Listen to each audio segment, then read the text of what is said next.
Oh, let's quick review. Click and close. Have a quick look up here. Let's try. We didn't do this example yesterday, right? We didn't do example 3, correct? Right. Okay, no, we didn't. And the day before we didn't do that one, right? I don't think. Let's do.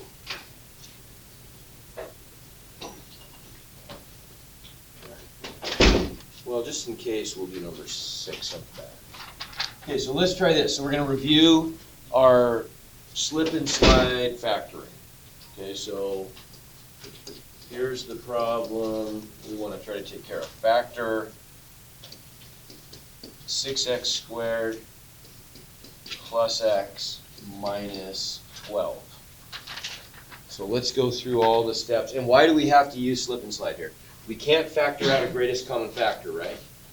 Everybody agree? Yeah. And we're stuck with a 6 in front of the x squared, so a is 6. So we have to use, we can't just use simple factoring, we have to use slip and slide. So what's step number 1 for slip and slide? What do we do?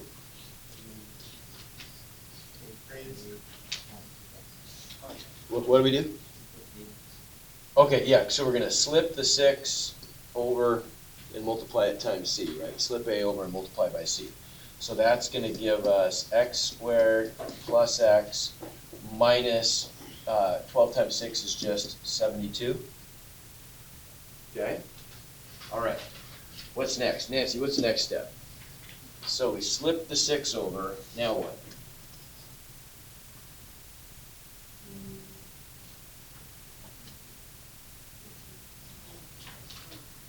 What do we do next?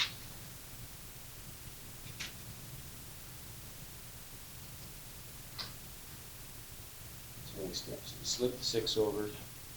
And the whole point of that is, so we make a into a 1. Then what? Help her out. Gabe, do you remember? Yeah, we factor. Good, we just factor. So we turn this into a simple quadratic trinomial that we're going to factor. And because that's an x squared, we know those are x's, right? And now we're looking for magic numbers. Magic numbers that multiply to negative 72 and add to what? To 1. Good.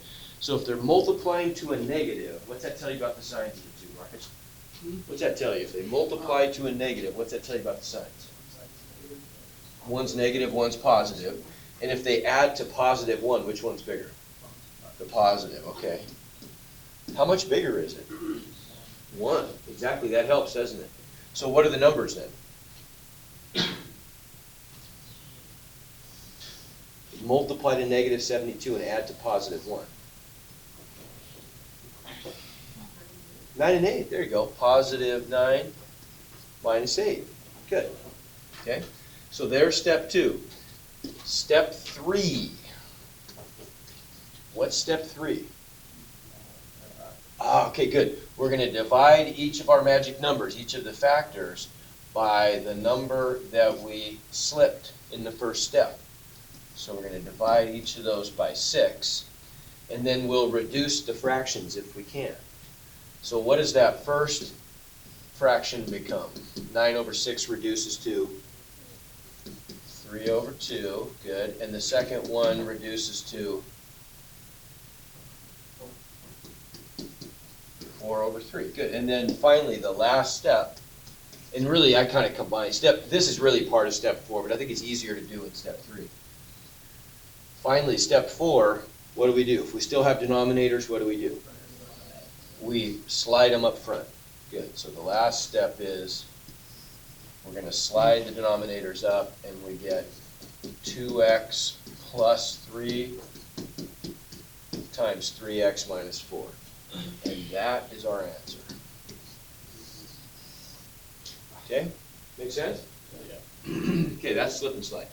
All right, so for today we're going to look at some shortcuts that make factoring a little bit easier for us for some certain situations. Okay, so we're used to doing this, right? We're used to, if we have a 1 in front of the x squared, we're used to finding magic numbers that multiply to c and add to b. It's not like it's a horrible thing to do, but you have to do a little bit of thinking, right? So let's look at some slightly different examples. Like what if we had something like this? What if we had something like, we're supposed to factor, let's say we had 2x squared minus 14x. Okay, now this is going to be easier. Here's why it's easier. Anytime we have a binomial that we're factoring, where there's two terms, it's always going to be easier than a trinomial, which is three terms. Okay, what do we always try to do first? Greatest common factor. Good. We always want to try to factor out a greatest common factor, so undistribute as much as possible. So what can we undistribute here? 2 and then an x. Good. So I can pull out a 2x, which is my greatest common factor, and then what's left behind? X minus 7. And then we're done, right? Everybody get that? Okay, that's it, right? And how do I know I'm done? I know I'm done because both of my two factors have x's to the first power. They're not squared. So there's no way I can break this apart anymore. Once I get them down to linear factors where the powers of x and the factors are 1, I'm done. I can't go any further, right? So that's easy. That's one thing that can happen if I've got a two-term polynomial that I'm factoring. It might be that I can just factor out a greatest common factor and I'm done. Okay? Here's another one. How about one like this? What if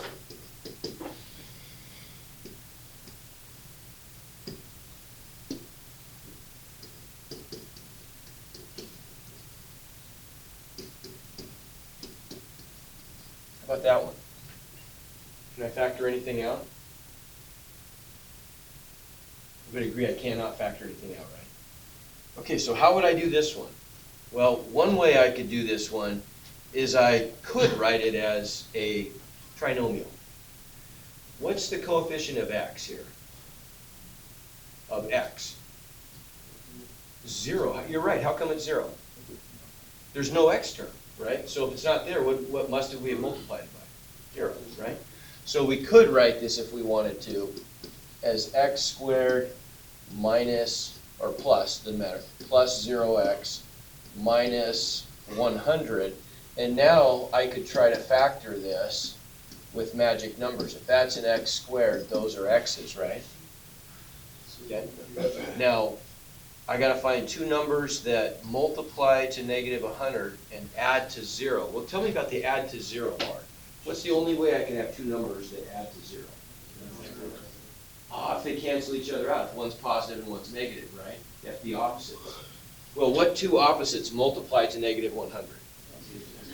There you go. Positive 10 and negative 10. Okay, this is a pattern. So when you get one like this, where it's going to be something like x squared minus a number, that's one that could fit the pattern. We'll call this a difference of squares. Okay, the difference of squares pattern is always going to follow this pattern. So a squared minus b squared would always factor as, just watch, close that up please, would always factor as a plus b times a minus b. We call this a conjugate pattern. It's a conjugate pattern if I have the same two numbers, but once they're added and once they're subtracted. Okay, that's what we call a conjugate pattern. So anytime I have a difference of squares, something squared minus something squared, it will always factor this way. So we could have done the same problem a little bit more easily here. We could have said, okay, I know I've got something squared minus something. Here's my question. Could I write this as something squared minus something squared? Well, what's the first something that's being squared? X. What's the second something? 10. And we're just going to follow the pattern. Oops, come on. We're just going to follow the pattern.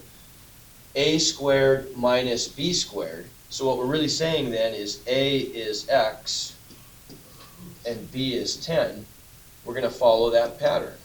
Well, what is that pattern? You guys just told me a plus b times a minus b, right? So then if I just fill in the blanks, all I have to do is write out for that pattern, what do I get? If my a is equal to x and my b is equal to 10, Doesn't that just become x plus 10 times x minus 10? Easy, right? That's our difference of squares pattern. Let's practice that a little bit.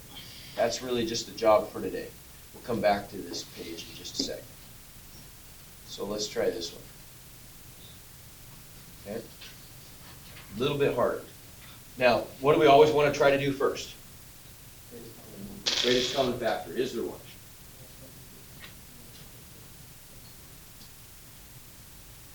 No x, right? Can't take an x out because the 49 doesn't have an x. Is there a number that divides into 36 and 49? No, not 7 will go into 36, right? So there isn't one, is there? Right? There's no greatest common factor. So that's unfortunately that's not going to help us. We're stuck with it the way it is. But look what I've got. I've got an x squared in the first term minus a number in the second term.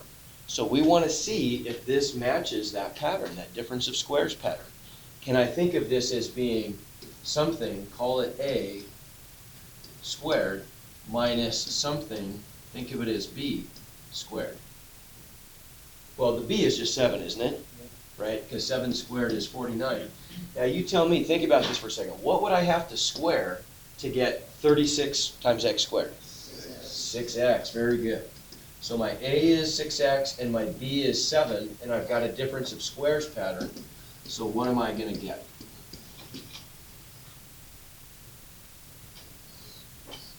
Just a minus b, wouldn't that just become 6x?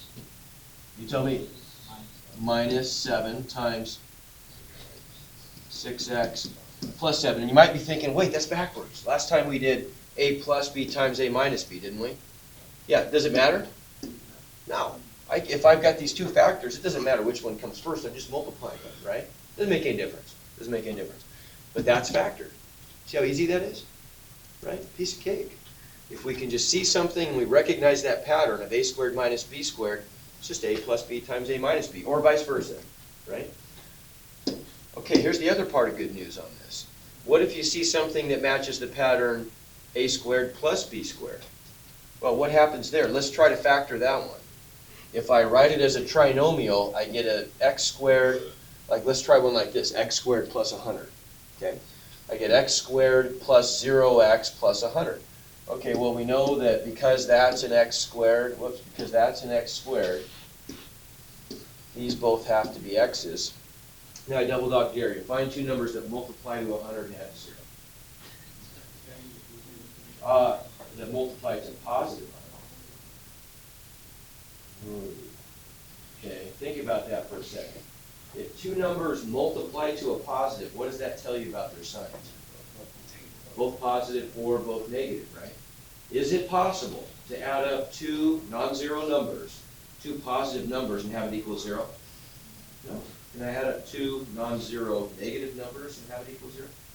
No, right? So this can never happen. It's impossible. It's impossible to do. There's no way I could ever find those magic numbers that multiply to 100 and add to 0. Can't do it, right?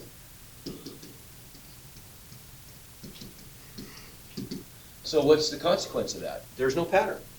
Anytime you see something that would fit the pattern a squared plus b squared, how does it factor? There's no pattern. It's already factored. You can't break it apart. Okay? That's good news. So what's the answer to this one? What is x squared plus 100 equal to? X squared plus 100. We can't break it apart. That's the smallest it can go. Okay? All right, let's try a couple more of these. So we did that one. Let's try this guy.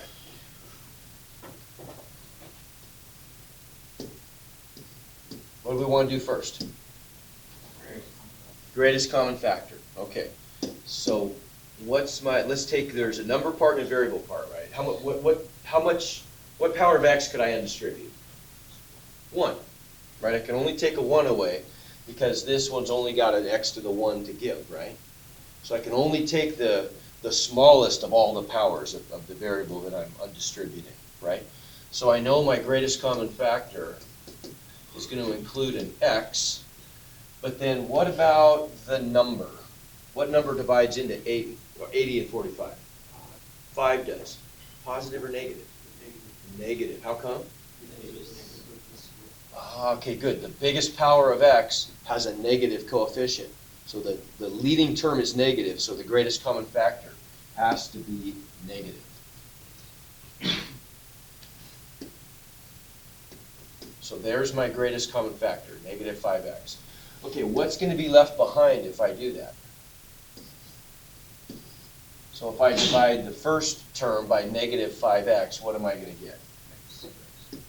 I'm going to get an x squared. And negative 80 divided by negative 5 is, I think I heard it, positive 16. Good. Positive 45x divided by negative 5x is negative 9. Good. Question? Yeah. Okay, we good? So far, so good. So look what we got. We made it simpler. I took out the greatest common factor, so that factor is taken care of. It's done. What I'm left with is the purple factor. Is there a chance that that one could break apart some more? What do you think? I've got an x squared minus a number. It could, right? That one might break apart more because it might fit the difference of squares pattern. Everybody see that? It could match the a squared minus b squared pattern. So let's remind ourselves real quick. What is that pattern? What is a squared minus b squared? It's easy. What is it? A plus b times a minus b. So then the question is, I've got my negative 5x out front. Now the question is, can I break this thing apart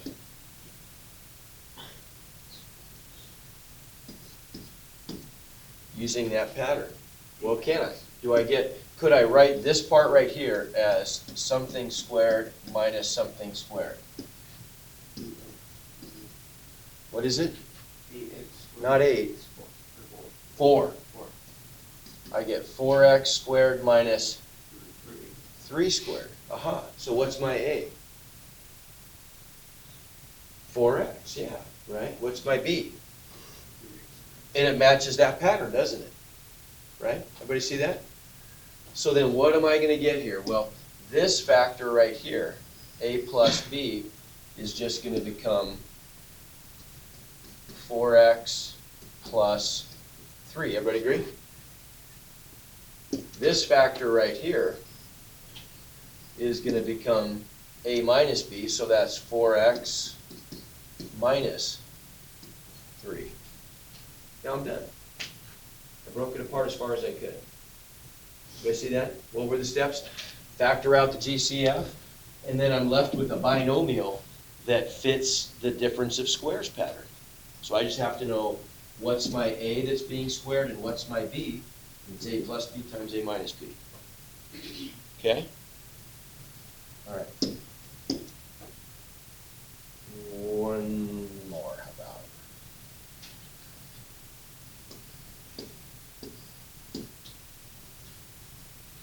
Is there a greatest common factor? What, anything I can undistribute? No numbers. Any variables? X squared. Okay, I could take an x squared out front, couldn't I? So that leaves me with x squared times, what's the first one going to be? 25. X squared plus 36. Okay, so now I could break this part inside the parentheses. I could break that up into 5x squared plus 6 squared, right? What pattern does that fit? A squared plus b squared. What do I know about that pattern?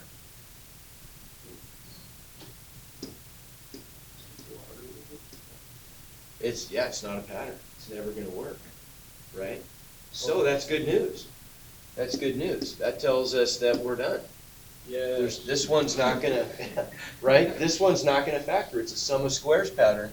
And so because it's a sum of squares pattern, this is the one that is, oops.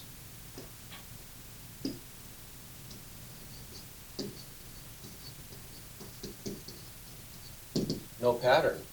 So this is my answer. I can't go any further, right? Did I even have to do that? No, I didn't.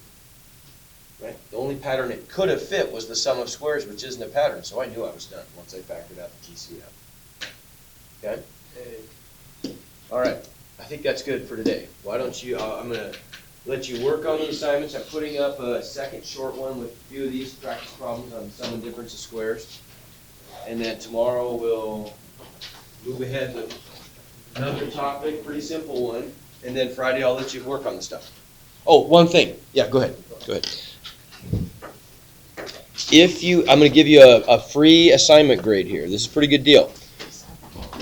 Yes. So if you have not